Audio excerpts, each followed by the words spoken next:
दोस्तों,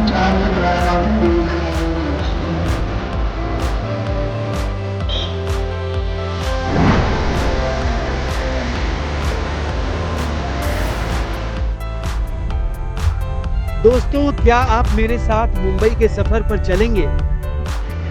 मुंबई जो मेरे दिल के बेहद करीब शहर है, जिसे माया नगरी, सपनों का शहर, वित्तीय राजधानी, भारत का मैनहट्टन, न्यूयॉर्क और न जाने क्या क्या तमगा दिया जाता है। लोगों को यहाँ के सी बीच, यहाँ की ऐतिहासिक जगह, यहाँ की इमारतें, ओल्ड सिटी और बॉलीवुड से जुड़ी जगह बहुत पसंद आती है। लेकिन मुझे सबसे ज़्यादा पसंद आता है इस शहर का मिजाज और यहाँ के लोगों का जज्बा।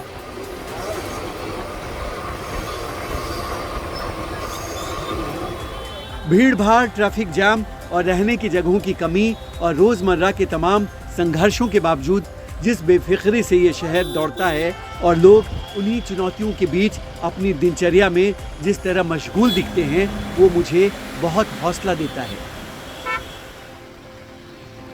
मुझे इस शहर में बार बार आना बहुत अच्छा लगता है। खासकर मुझे यहाँ का मानसून बहुत पसंद है। मुझे यहाँ भीगना बहुत अच्छा लगता है और यहाँ के ओल्ड सिटी में पैदल भटकना, तफरी करना बहुत सुकून देता है।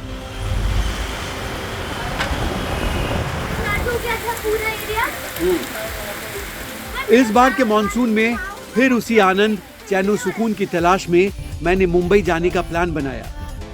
मुंबई का ये सफर कई वीडियो में आपके सामने आएगा। इस बार फैमिली भी साथ है। मुझे उम्मीद है यात्रा आपको भी पसंद आएगी। नमस्ते। इस बार मेरी यात्रा है मुंबई की और मेरे पीछे राजधानी एक्सप्रेस लगी है। ये ट्रेन थोड़ी देर में खुलने वाली है। दिल्ली में इसकी timing Hazrat Nizamuddin railway station पर 4:55 शाम है और सुबह ये मुंबई पहुंचेगी 11:15 बजे छत्रपति शिवाजी टर्मिनस में। तो मैं आपको मुंबई में मिलता हूं और रास्ते में भी आपको थोड़ा बहुत नज़ारा दिखाते जाऊंगा। तो इस सफ़र में बने रहिए। दिल्ली के हजरत निजामुद्दीन से मुंबई के सीएसटी तक जाने वाली राजधानी एक्सप्रेस सिर्फ 7 स्टेशन पर रुकती है। पहला स्टेशन आगरा कैंट है। उसके बाद ग्वालियर, झांसी और भोपाल जंक्शन में ट्रेन रात में पहुंचती है। ट्रेन आगरा पहुंचती है 7 बजे के करीब। दिल्ली के बाद पहला स्टॉपेज है आगरा। ये पेठा वाला आगरा जी। अभी ट्रेन वहीं रुकी हुई है और थोड़ी देर में रवाना होगी।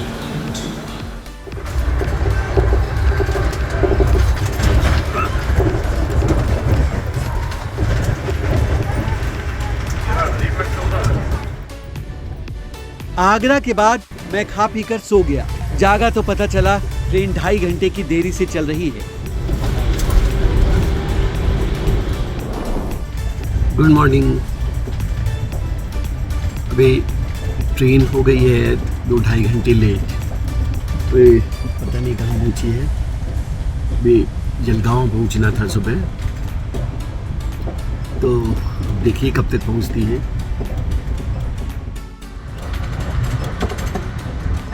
ट्रेन सुबह 8:15 बजे जलगांव पहुंची, जहां ट्रेन को सुबह 5:40 पर ही पहुंचना था।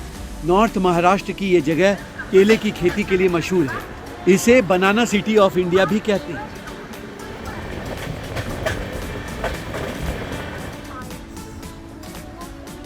जलगांव से नासिक रोड 11:15 बजे पहुंचे, जहां ट्रेन को सुबह 8:10 पर पहुंचना था। नासिक आने के पहले अंगूर का ढेर सारा हरा भरा बाग दिखा।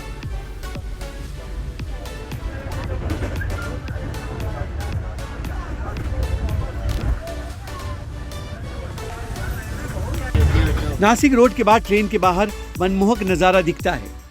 वो इलाका सुंदर पहाड़ी और हरियाली से भरपूर है।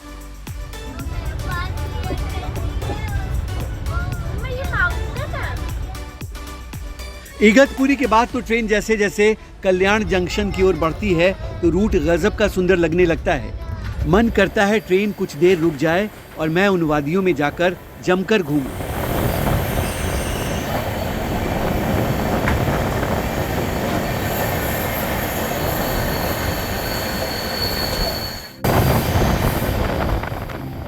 कुछ दिन यहाँ रहने को मिल जाए तो सोचिए कितना मज़ा आएगा।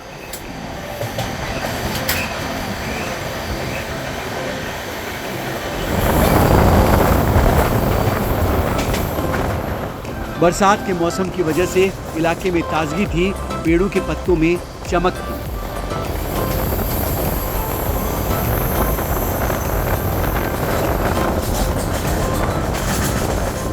अब पहुंच गया कल्याण। कल्याण जो है ठाणे डिस्ट्रिक्ट में है और उसका सब डिवीज़न है और कई मायने में बहुत ये पॉपुलर है, मैं आपको बताता हूँ।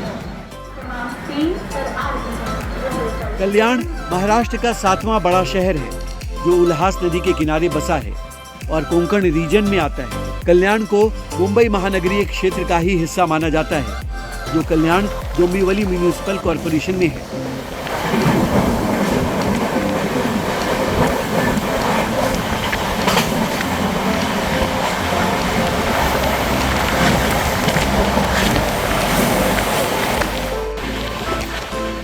कल्याण के बाद ट्रेन ठाणे की ओर बढ़ती है। उसके बाद भी रूट तब तक प्राकृतिक नज़ारों से मन मोहता रहता है जब तक ऊंची ऊंची इमारतें दिखनी शुरू नहीं हो जाती हैं। हालांकि ठाणे में ट्रेन का स्टॉपेज नहीं है। ठाणे से ही ढेर सारी इमारतों के दिखने का सिलसिला शुरू हो जाता है।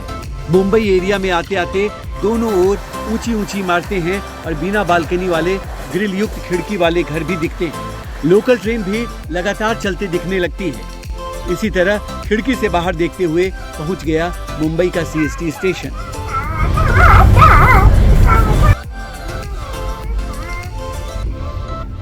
ढाई घंटे की देरी से पहुंच गया छत्रपति शिवाजी महाराज टर्मिनस।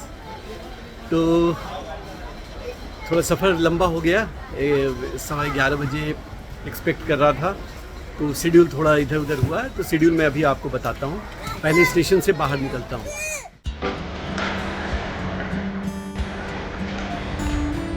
ये छत्रपति शिवाजी महाराज टर्मिनस का प्लेटफॉर्म नंबर 18 है जहाँ पे ट्रेन रुकी है हम लोग की।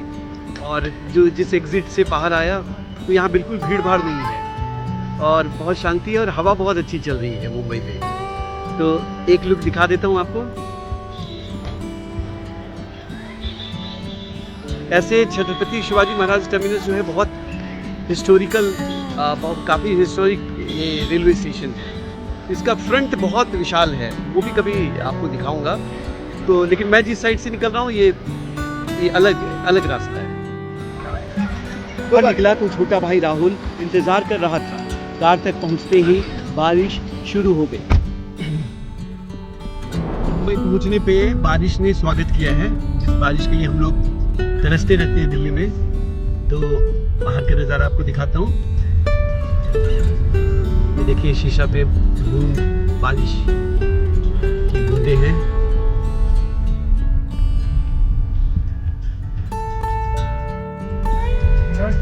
स्टेशन से बाहर आते ही मुंबई के फोर्ट एरिया के किनारे वाला हिस्सा आता है।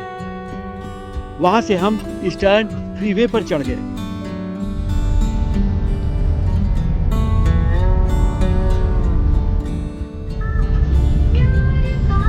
भगवान सुनिए अभी कि बारिश शुरू हो गई कल से, नहीं तो एकदम सुबह। ये मुंबई का ईस्टर्न फ्रीवे कहलाता है जिसे हम गुजर रहे हैं और बारिश शुरू हो चुकी है। मैंने पहले ही बता दिया कि मन फ्रेश हो गया है और मुंबई ने ज़ोरदार स्वागत किया है हमारा। तो गाना सुनते हुए हम लोग चले जा रहे हैं अभी वडाला। तो आपको पहले ईस्टर्न फ्रीवे दिखाते हैं और फिर उसके बाद वडाला के बारे में बताएंगे जब वहाँ पहुँचेंगे। तो फिलहाल बारिश का मजा लीजिए आप भी। इस बार मैं तुम्हें पूरा जानकारी दूंगा मुंबई के बारे में। तो शिवड़ी क्यों फेमस है पता है तुम्हें?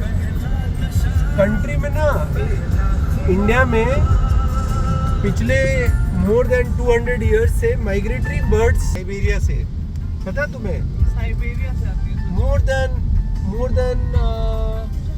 30,000 किलोमीटर काइंड ऑफ, ठीक है ना, 30-40,000 किलोमीटर से दूर से आती है और उसको बोलते हैं फ्लेमिंगो। तो वो यहीं आती है और कहीं नहीं आती है। That comes only here. Sewri में आती है। ये शिवड़ी इलाका है जिससे हम लोग गुजर रहे हैं।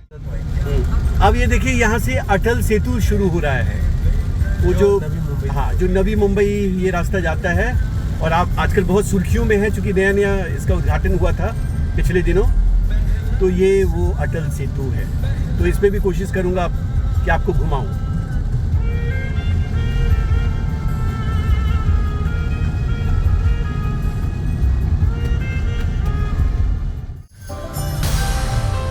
मुंबई पहुंचकर जैसे मेरी मनचाही मुराद पूरी हो गई। बारिश के बीच ईस्टर्न फ्रीवे पर चलना जितना अच्छा लग रहा था, उसके ऊपर से आसपास का नज़ारा भी उतना ही हसीन था। बाएं साइड ऊंची ऊंची इमारतों का झुंड है।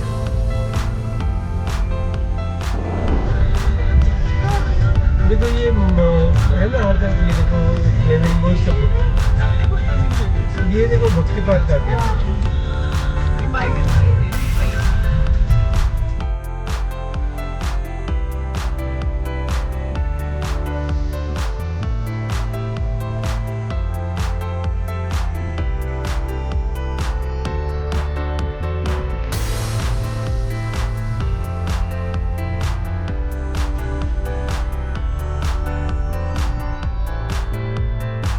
पहुंच गया वडाला का भक्ति पार्क एरिया। तो घर आ गया, पहले चेंज करता हूँ, फ्रेश होता हूँ, फिर आपको आगे का शेड्यूल बताता हूँ। घूमने ही आया हूँ तो कुछ अच्छा शेड्यूल बनाता हूँ। दोपहर में थोड़ा आराम करके शाम में मैं घर से बाहर आ गया। मौसम सुहाना था, ठंडी हवा चल रही थी। वडाला के अपार्टमेंट में अब मैं बाहर निकल गया।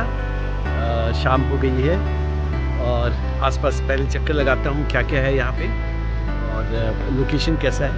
आपको भी जब समझ जाऊँगा तो लोकेशन समझाऊँगा। ये भक्ति पार्क है वडाला का।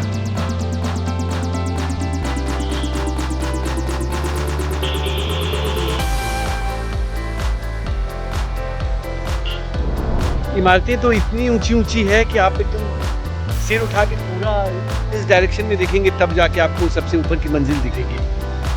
तो मुंबई में मुझे ये बहुत अच्छा लगता है कि बिल्डिंग का जो स्टाइल है और ये सब दिल्ली से अलग है यहाँ पे। तो चलिए मैं अब बाहर में निकल रहा हूँ और इसके पीछे, इस अपार्टमेंट के पीछे पार्क बहुत अच्छा है, बहुत विशाल है और अलग तरह का ग्रीन, वो भी आपको अच्छा लगेगा। चलिए वहाँ मिलता हूँ। अपार्टमेंट से मैं मेन रोड पर निकल गया और उसके पिछले इलाके की ओर बढ़ने लगा जहां एक बहुत सुंदर पार्क है।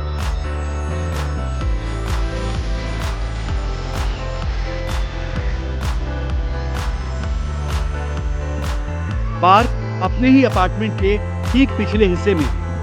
मैं वहां पहुंचा तो उस वक्त हवा का झोंका शरीर और मन को ताजगी पहुंचाने लगा।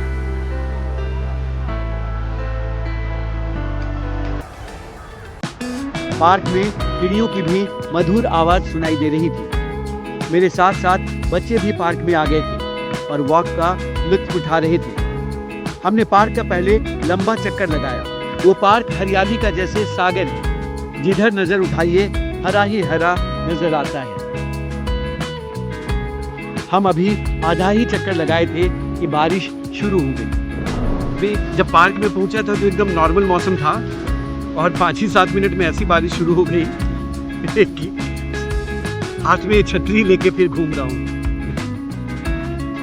यही मुंबई की ब्यूटी है। चलिए बारिश थोड़ी कम होती है तो फिर एक राउंड लगाऊंगा क्योंकि इवनिंग वॉक के लिए आया हूँ। धीरे धीरे बारिश ने रफ्तार पकड़ ली और बच्चों ने पानी में मस्ती शुरू कर दी।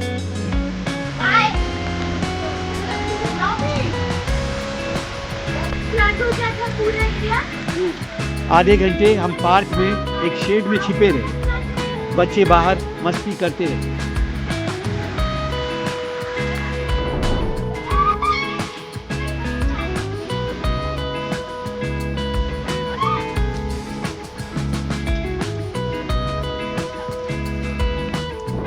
बस बारिश छूट गई, हल्का से गीला हो गया। एक राउंड पार्क का लगाता हूँ और फिर चाय का मजा लेता हूँ। शाम तो मेरी बन गई। बारिश के बाद पार्क तो और खूबसूरत लगने लगा। ऐसा लगा जैसे वहाँ की ज़मीन पर हरा कालीन या कारपेट बिछा दिया गया और उसके बैकग्राउंड में बिल्डिंग तो किसी पेंटिंग या फोटोग्राफ जैसी नज़र आ रही थी।